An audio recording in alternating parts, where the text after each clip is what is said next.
नमस्कार, welcome back everyone to our news channel. आज की इस वीडियो में हम नियमितीकरण से जुड़े हुए कई महत्वपूर्ण नियमों को समझने वाले हैं। छत्तीसगढ़ में सन 2008 में नियमितीकरण का प्रावधान लाया गया था, जिसमें छत्तीसगढ़ के लाखों अनियमित कर्मचारियों को नियमितीकरण का लाभ दिया गया था।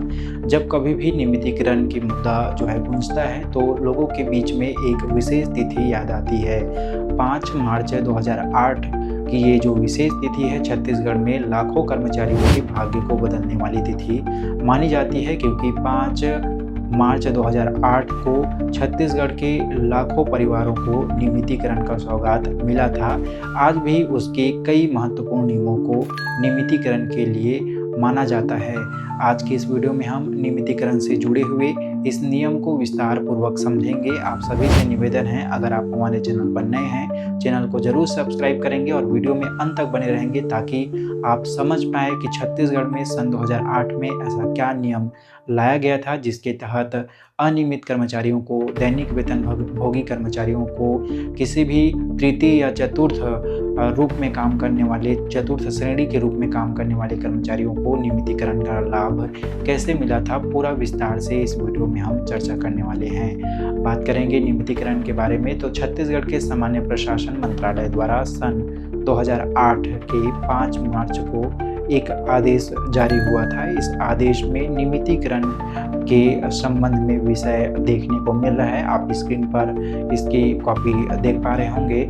आइए देखते हैं कॉपी में क्या लिखा हुआ है आदेश में। अभी आप स्क्रीन पर देख पा रहे होंगे कि छत्तीसगढ़ सामान्य प्रशासन के मंत्रालय द्वारा सन 2008 के 5 मार्च की तिथि में यह आदेश जारी किया गया था। आदेश के विषय में यह लिखा गया है कि दैनिक वेतन पर अथवा तदर्थ रूप से नियुक्त तृतीय एवं चतुर्थ कर्मचारियों के नियमितीकरण बाबत। तो इस आदेश में नियमितीकरण के लिए कुछ नियम और जो जानकारी है वो विस्तृत रूप से दी गई है। आपको बता दें कि नियमितीकरण के लिए यहाँ 2 भागों में बांटा गया है, एक अनियमितीकरण के लिए और एक बनियमितीकरण के लिए। आइए समझते हैं कि नियमितीकरण के अ खंड में क्या बातें लिखी गई है। आप स्क्रीन पर देख पा रहे होंगे, अ में लिखा गया है कि दिनांक 31/12/1988 के पूर्व जो दैनिक वेतन भोगी हैं या तदर्थ नियुक्त कर्मचारी हैं, उनके नियमितीकरण के लिए यहाँ नियम बनाए गए हैं। इसमें ये 2 तारीखों का मुख्य रूप से मेंशन किया गया है। पहला है 31/12/1988 और 9 जनवरी 1990।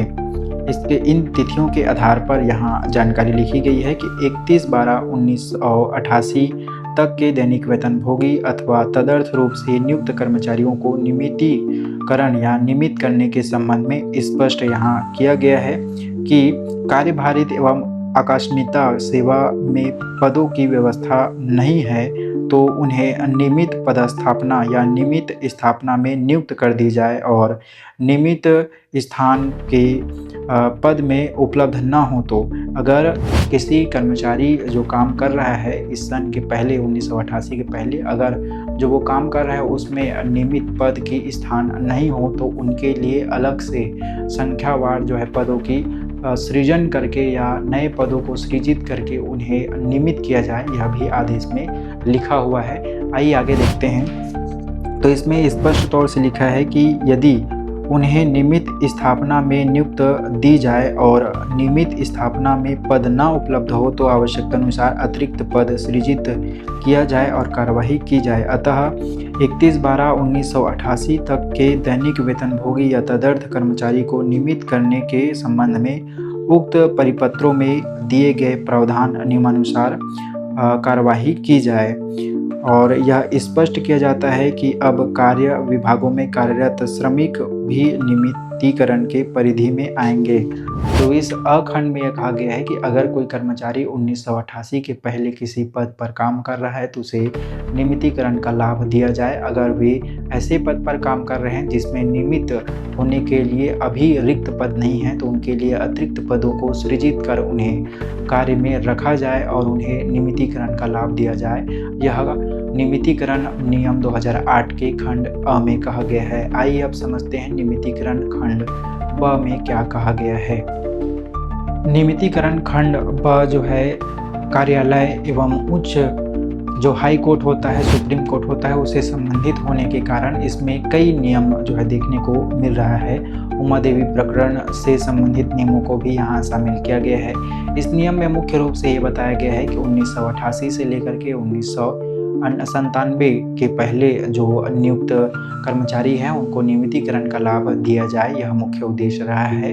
हालांकि इसमें नियमितीकरण के संबंध में कई महत्वपूर्ण नियम देखने को मिल रहा है। आप स्क्रीन पर देख पा रहे होंगे, खंड व में यह लिखा है कि 1/1/1988 से लेकर के 31/12/1997 तक की अवधि में नियुक्त दैनिक वेतनभोगी या तदर्थ नियुक्त कर्मचारियों का नियमितीकरण करने के संबंध में यह लेटर लिखा गया है, जिसमें माननीय सर्वोच्च न्यायालय द्वारा सचिव जो कर्नाटक राज्य के हैं और उनके अतिरिक्त और जैसे कि उमा देवी अन्य 2006 के 4 ASCC के प्रकरण को भी यहाँ दर्शाया गया है। इसमें स्पष्ट तौर से लिखा गया है कि केवल एक बार या एक समय के लिए 10 साल या 10 वर्षों से अधिक समय तक नियमानुसार स्वीकृत पद में अगर कोई कर्मचारी कार्यरत है या दैनिक वेतन भोगी हो या तदर्थ कर्मचारी हो या अस्थायी कर्मचारी हो, इन कर्मचारियों को नियमितीकरण जो है देने का प्रावधान रखा गया है।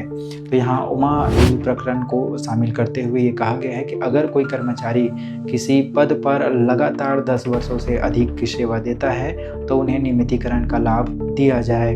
इसके अलावा अन्य नियमों को देखते हैं तो उपरोक्त मानवीय उच्च न्यायालय के निर्णय के परिप्रेक्ष्य में राज्य शासन द्वारा सहानुभूति विचार कर दैनिक वेतनभोगी तदर्थ रूप से नियुक्त कर्मचारियों के नियमितीकरण प्रक्रिया में निम्नानुसार निर्धारित की जाती है। अब नियमों की बारी है, तो क्या नियम लगेंगे जिससे कर्मचारी को नियमितीकरण का लाभ दिया जा सके, यह हम जानते हैं। पहला नियम ये बताया गया है कि व्यक्ति रिक्त या स्वीकृत पद के विरुद्ध पदस्थ किया गया हो और विभागीय भर्ती नियम के निर्धारित शैक्षणिक योग्यता एवं अन्य योग्यता रखता हो तभी उसको नियमित किया जाएगा।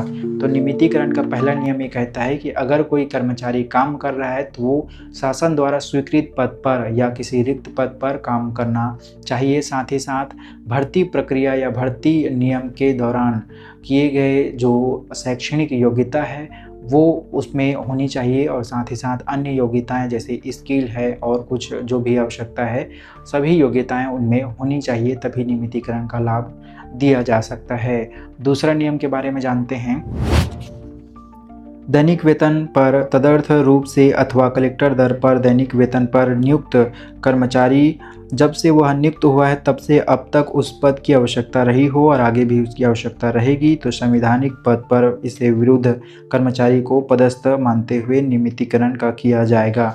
तो दूसरा नियम ये कह रहा है कि अगर कोई कर्मचारी किसी पद पर काम कर रहा है, जिस समय पद पर वो काम कर रहा था उसकी आवश्यकता थी और अभी तक उसकी आवश्यकता है और आने वाले भविष्य में भी उस पद की आवश्यकता है, तब उसे नियमितीकरण का लाभ दिया जाएगा। इसके अलावा तीसरा जो नियम है, तो तीसरा नियम ये कह रहा है कि अगर कोई कर्मचारी 31/12/1997 तक लगातार उसी पद पर या समकक्ष पद पर कार्य करते आ रहा है और लगातार 10 वर्षों से अधिक सेवा देने के बाद भी 1 माह के ब्रेक या 1 माह से अधिक ब्रेक न लिया हो, यानी कोई कर्मचारी है जो पिछले कई सालों से काम कर रहा है लेकिन अगर बीच में उसे सेवा से निकाल दिया जाता है या 1 महीने या 1 महीने से अधिक सेवा से उसे पृथक कर दिया जाता है तो वह नियमितीकरण का पात्र नहीं होगा। यहाँ नियम लागू किया गया है। हालांकि नीचे में यह मेंशन भी किया गया है कि अगर वो इस दौरान किसी हड़ताल में शामिल हुआ है तो हड़ताल को और सेवा ब्रेक नहीं माना जाएगा। इसका चौथा नियम है, दिनांक 31/12/1997 तक दैनिक वेतन पर अथवा तदर्थ नियुक्त एवं कार्य तृतीय एवं चतुर्थ श्रेणी कर्मचारियों के नियमितीकरण किया जाएगा। पांचवा नियम है, यदि व्यक्ति कार्यभारित पदों के विरुद्ध कार्य करता है और कार्यभारित पद पर ही नियमित किया जाएगा। नियमित पद के विरुद्ध कार्यरत हो तो नियमित पद पर ही कार्य दिया जाएगा। तो 5वां नियम यह कहता है कि अगर कोई कर्मचारी जिस पद पर वो काम कर रहा था उसी पद में उसको नियमितीकरण का लाभ दिया जाएगा, किसी अन्य पद पर उसको नियमित नहीं किया जाएगा। यह 5वां नियम में कहा गया है।